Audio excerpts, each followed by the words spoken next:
ओम शांति। बाबा good morning. आज बाबा के 14 जून 2023 के महावाक्य हैं। बाबा ने सार में कहा, मीठे बच्चे, तुम्हारा है सतो प्रधान संन्यास।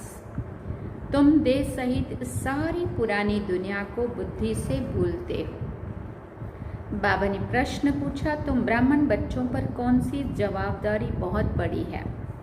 तो उत्तर में बाबा ने कहा, तुम्हारे ऊपर जवाबदारी है पावन बनकर सारे विश्व को पावन बनाने की। इसके लिए तुम्हें निरंतर शिव बाबा को याद करते रहना है। याद ही योग अग्नि है जिससे आत्मा पावन बनती है, विक्रम विनाश हो जाते हैं। गीत सुना, दुखियों पर रहम करो माँ बाप हमारे। ओम शांति। बच्चों ने गीत सुना कि हम बच्चे हैं, तुम्हारा ज़रूर वो बाप है। अब बाप को बच्चे कभी भी सर्वव्यापी नहीं कहते हैं। लौकिक बाप के बच्चे कभी ऐसे नहीं कहेंगे कि हमारा बाप सर्वव्यापी है। ये बेहद का बाप बैठ समझाते, तुम सब बच्चे हो, तुम्हारा बाप है जिसको परमपिता परमात्मा कहते हैं। परमात्मा को सुप्रीम सोल भी कहते हैं। परम माना सुप्रीम, आत्मा माना सोल। तो ज़रूर सब बच्चे हैं और एक बाप है। सब भक्त एक भगवान को याद करते हैं। जिसको याद किया जाता है उनका ज़रूर नाम रूप देश काल होता है। उनको बेअंत नहीं कहा जा सकता है। मनुष्य ईश्वर बाप को बेअंत कहते आए हैं। उनका कोई अंत नहीं पा सकते हैं और फिर कहते हैं सर्वव्यापी है। ये तो बड़ा अनर्थ हो गया। पत्थर ठीक कर सब में ईश्वर है, उनको फिर बेअंत कहते हैं। बच्चे बाप को भूल गए हैं, इसलिए सारी मनुष्य सृष्टि नास्तिक पतित कही जाती है। हर एक नर नारी पतित है। तब तो पतित से पावन बनाने वाले को याद करते हैं। इस दुनिया में कोई को भी महान आत्मा नहीं कहा जा सकता है। पवित्र आत्मा पतित दुनिया में हो नहीं सकती। बापू गांधी जी भी कहते थे, पतित पावन सीताराम। वो मनुष्य के लिए कहते, पानी की गंगा के लिए तो नहीं कहा। ये है झूठ, झूठी माया, झूठी काया, है ही झूठखंड। सचखंड था जबकि नई दुनिया में नया भारत था। अब वही भारत पुराना हो गया है। भारत जब नया था तो उनको स्वर्ग कहा जाता था, जिसको 5000 वर्ष हुए। त्रेता में 2 कलाएं कम हुई। इस समय तो कलयुग है, इसको कहा जाता है पुरानी दुनिया। पुरानी दुनिया में पुराना भारत। वर्ड भी नई भी होती है तो पुरानी भी होती है। अब है पुरानी दुनिया। सब मनुष्य नास्तिक हैं, इसलिए दुख धाम कहा जाता है। फिर इस दुख धाम को सुख धाम तो एक बाप ही बना सकते हैं। भारत जो पावन था पतित बन गया है। जब प्योरिटी थी तो पीस प्रॉस्पेरिटी थी। भारत की आयु एवरेज बड़ी थी, अभी तो बहुत छोटी है। भारत रोगी कब से बना है दुनिया नहीं जानती है। ऐसे नहीं कहेंगे कि परंपरा रोगी है। भक्ति शुरू होती ही है द्वापर से। कलयुग का जब अंत होता है तब बाप आकर ज्ञान देते हैं। ज्ञान है ही ज्ञान सागर के पास। ज्ञान का सागर नॉलेजफुल, ये उस बाप की ही महिमा है। मनुष्य सृष्टि का बीज रूप है। सर्वव्यापी कहने से बाप बच्चे का लव नहीं रहता है। वो ये है आर्फन दुनिया। सब आपस में लड़ते रहते हैं, इसलिए इसको रौरव नरक भी कहा जाता है। भारत स्वर्ग था, अब नरक है।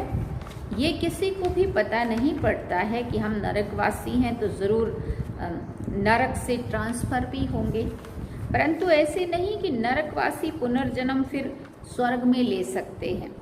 वो पुनर्जन्म सब नरक में ही लेते हैं। नरक को ही पतित दुनिया कहा जाता है। निर्वाण धाम आत्माओं के रहने का स्थान है, जिसको निराकारी दुनिया कहा जाता है। आत्मा स्टार इमॉर्टल है, शरीर मार्टल है। आत्मा को एक शरीर छोड़ दूसरा लेना पड़ता है।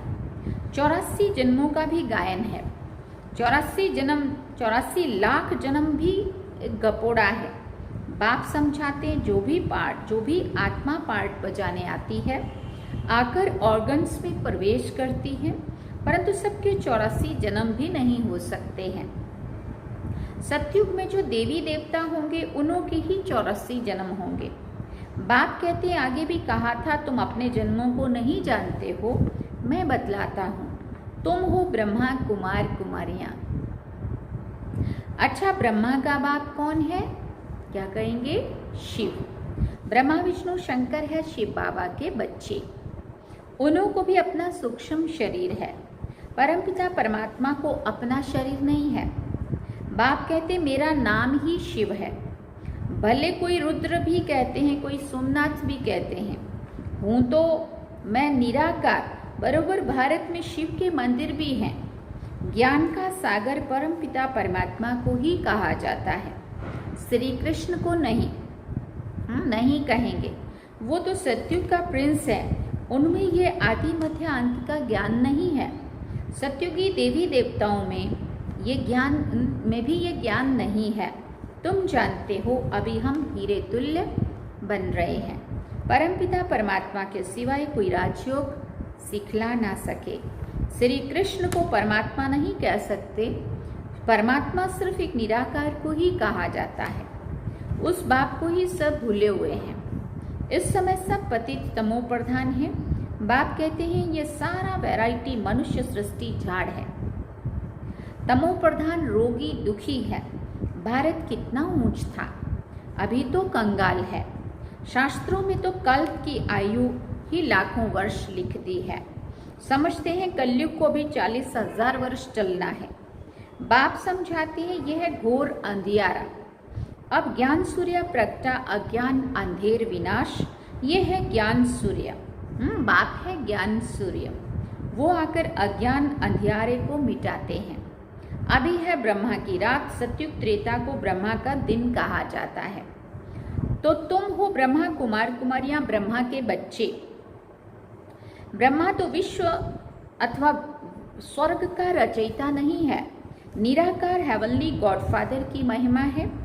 वो बाप ही आकर राजयोग सिखलाते हैं।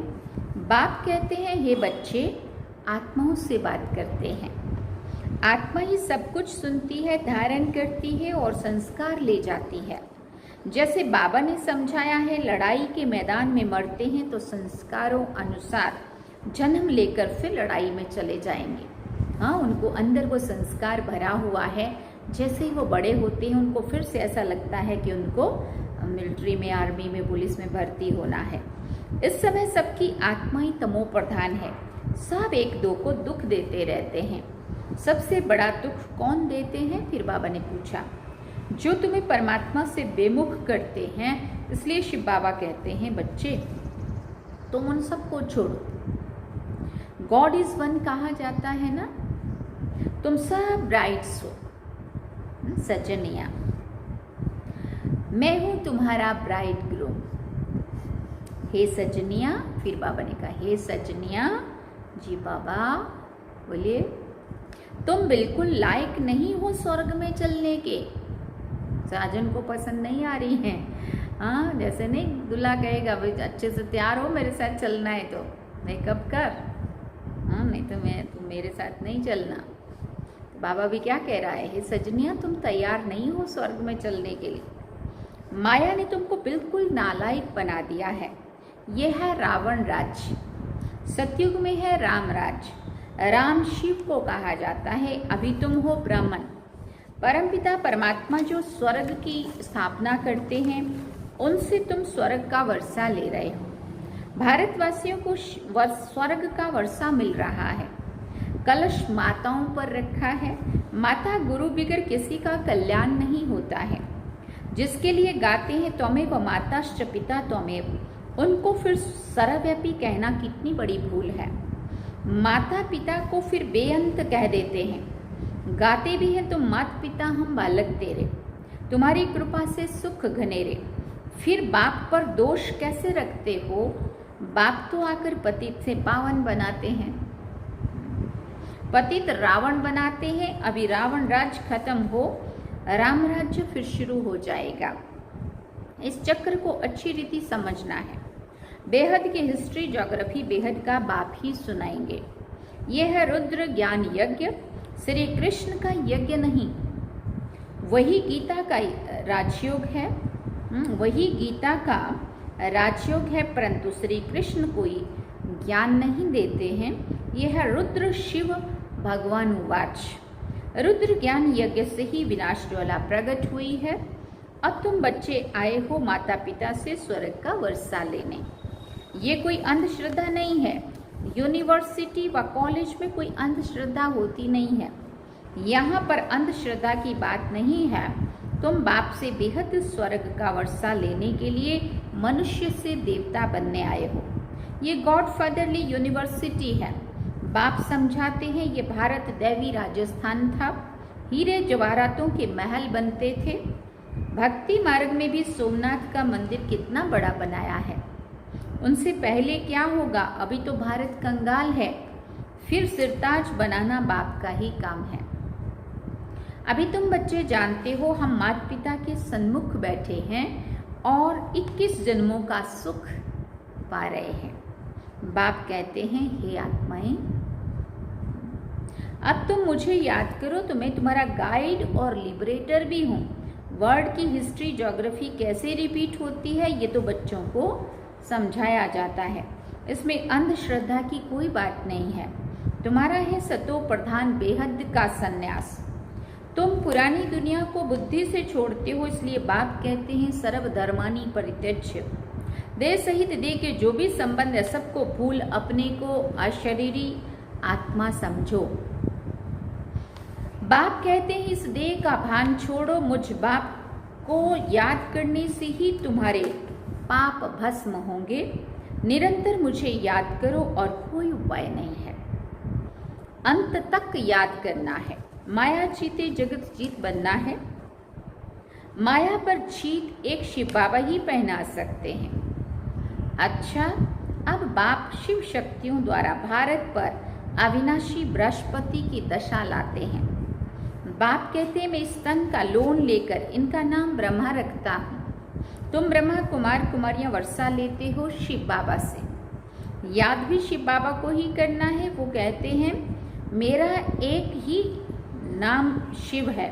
तुम भी आत्मा हो, परंतु तुम शरीर लेते हो और छोड़ते हो, इसलिए जन्म बाई जन्म तुम्हारे नाम बदलते हैं। 84 जन्म लेंगे तो 84 नाम पड़ेंगे। सबके लिए तो 84 जन्म नहीं होंगे ना।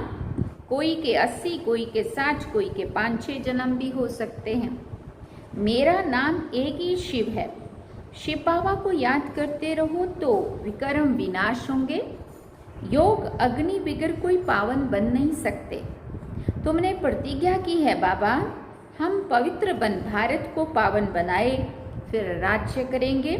शिव बाबा को याद नहीं करते तो गोया अपने को पतित बनाते हैं, इसलिए फिर धर्मराज की बहुत कड़ी सजा खानी पड़ेगी।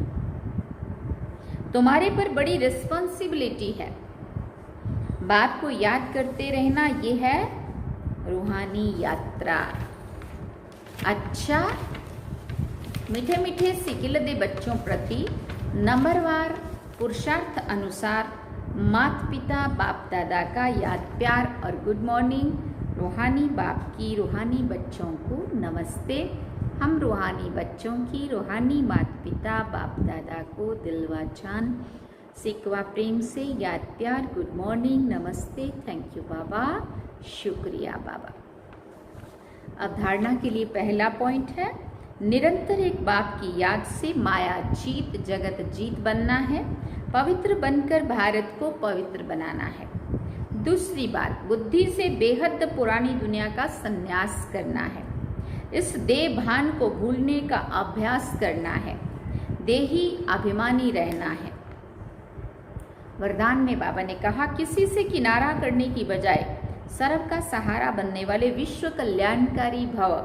किसी से किनारा करने की बजाय सर्व का सहारा बनने वाले विश्व कल्याणकारी भव। सारे कल्प में ब्रह्मा बाप और ईश्वरीय परिवार के संबंध संपर्क में आने वाली आप श्रेष्ठ आत्माएं हो। आप किनारा करने वाले नहीं, लेकिन विश्व का सहारा बनने वाली विश्व कल्याणकारी आत्माएं हो।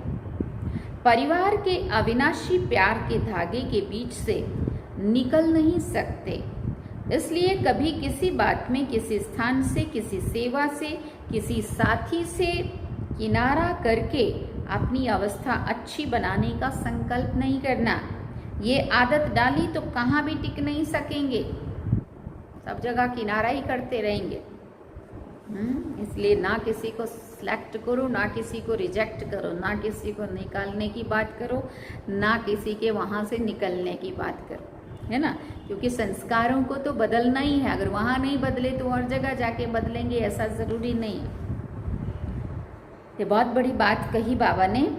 इसलिए कभी भी किसी भी बात में, किसी स्थान से, किसी सेवा से, किसी साथी से किनारा करके अपनी अवस्था अच्छी बनाने का संकल्प नहीं करना।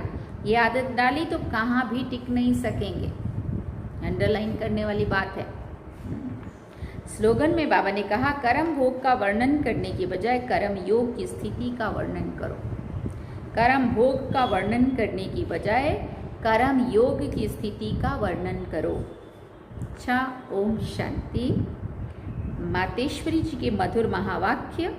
हाँ, मम्मा का मास चल रहा है ना, तो आज 14 जून हो गई, 24 जून मम्मा का दिन होता है। तो आज मम्मा के भी कुछ थोड़े महावाक्य हैं। तो मम्मा कहती है, ओम शब्द का यथार्थ अर्थ क्या है, वो मम्मा ने समझाया। जब हम ओम शांति शब्द कहते हैं तो पहले पहले ओम शब्द के अर्थ को पूर्ण रीति से समझना है। अगर कोई से पूछा जाए ओम का अर्थ क्या है, तो वो लोग ओम का अर्थ बहुत ही लंबा चौड़ा सुनाते हैं। ओम का अर्थ ओंकार बड़े चौड़े आवाज से सुनाते, इस ओम पर फिर लंबा चौड़ा शास्त्र बना देते हैं, परंतु वास्तव में ओम का अर्थ कोई लंबा चौड़ा नहीं है। अपने को तो स्वयं परमात्मा ओम का अर्थ बहुत ही सरल और सहज अर्थ से समझाते हैं। वो भी अर्थ परमात्मा से मिलने के लिए ही समझाते हैं। परमात्मा साफ कहते हैं, बच्चे ओम का अर्थ है मैं आत्मा हूँ, मेरा असली धर्म शांत स्वरूप है। अब इस ओम के अर्थ में उपस्थित रहना है, तो ओम का अर्थ मैं आत्मा परमात्मा की संतान हूँ। मुख्य बात ये हुई कि ओम के अर्थ में सिर्फ टिकना है, बाकी मुख से बैठकर ओम ओम का उच्चारण नहीं करो। बुद्धि में ये निश्चय रखकर चलना है, ओम का जो अर्थ है उस स्वरूप में स्थित होना है। बाकी लोग भले ओम का अर्थ लंबा सुनाते हैं, मगर उसके स्वरूप में स्थित नहीं रहते हैं। आज हमने पुलिस में योगा कराया, तो योगा प्रोटोकॉल के अनुसार करा के फिर लास्ट में वो लोग भी जब क्लोज करते हैं तो ओम शांति शांति शांति, ऐसे उनका जो मंत्र होता है वो बोलने के बाद ऐसे 3 बार शांति शांति कराते हैं। तो फिर हमने उनको 3 बार शांति शांति शांति का मतलब क्या है। हाँ, पहली शांति मैं आत्मा शांत स्वरूप हूँ, दूसरी शांति मैं आत्मा परमात्मा जो शांति के सागर हैं उनकी संतान हूँ, तीसरा शांति माना मैं आत्मा उस शांति धाम उस देश की रहने वाली हूँ जहाँ हम सब आत्माएं अपने पिता परमात्मा के घर में रहती हैं। तो ये 3 शांति शांति का अर्थ उनको भी समझाया, और आज बाबा इधर भी यही बात कर रहे हैं। तो बाबा कहते बाकी लोग भले ओम का अर्थ लंबा चौड़ा सुनाते हैं, मगर उसके स्वरूप में स्थित नहीं होते हैं, परंतु हम तो ओम का स्वरूप जानते हैं, तब ही उस स्वरूप में स्थित होते हैं। हम ये भी जानते हैं कि परमात्मा बीज रूप है, और उस बीज रूप परमात्मा ने इस सारे झाड़ को कैसे रचा हुआ है, उसकी सारी नॉलेज हमें अभी मिल रही है। अच्छा, मम्मा ने भी कहा ओम शांति। ये थे मम्मा के भी महावाक्य। बाबा ने सार में कहा, मीठे बच्चे तुम्हारा है सतो प्रधान संन्यास, तुम देह सहित इस पुरानी दुनिया को बुद्धि से भूलते हो। और गीत क्या सुना, दुखियों पर कुछ रहम करो माँ बाप हमारे। ओम शांति।